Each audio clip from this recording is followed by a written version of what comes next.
ইসলামী আইনের বিরুদ্ধে অপপ্রচার করা হয়। এরা তো ক্ষমতায় গেলে সমস্ত মানুষকে পঙ্গু বানায় ফেলবে। কয় কীভাবে? বলে যে এই দেশের মানুষ, বেশিরভাগ মানুষ জনগণের সম্পদ চুরি করে, তো বেশিরভাগ মানুষের হাত কাটা যদি যায় তাইলে তো এই সমাজটা হাত কাটা বাহিনীর সমাজ হয়ে যাবে। না,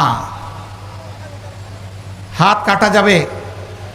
এই আইন জারির পরে এই ধরনের অপরাধ যারা করবে তাদেরকে বলে দেওয়া হবে এখন থেকে এই অপরাধের সাথে যাদেরকে পাওয়া যাবে তাদের ক্ষমা নেই।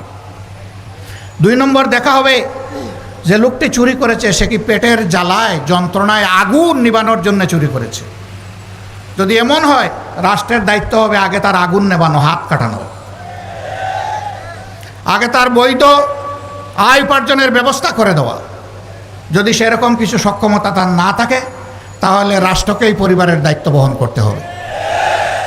এরপরে লোভের বশবর্তী হয়ে কেউ যদি চুরি করে তাহলে 2-1টা হাত কাটা যাবে প্রকাশ্যে, গোপনে নয়, যাতে সারা দেশবাসী এইটা থেকে শিক্ষা নেয়। এখন কে সমাজে এই হাত কাটা বাহিনীর সদস্য হতে চাইবে? তখন পরিবারের সদস্যদেরকে বলবে চুরি করব তোমাদের জন্য, হাত কাটা যাবে আমার, আর এই হাত নিয়ে অপমানজনকভাবে আমি বেঁচে থাকব।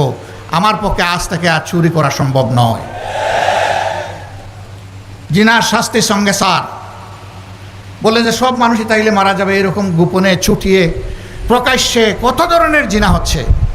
হ্যাঁ, ওরকম 2-1 জনের শাস্তি হলে বাকিরা তওবা করে আড়ালে চলে যাবে ইনশাআল্লাহ, মা বোনরা নিরাপদ হয়ে যাবে।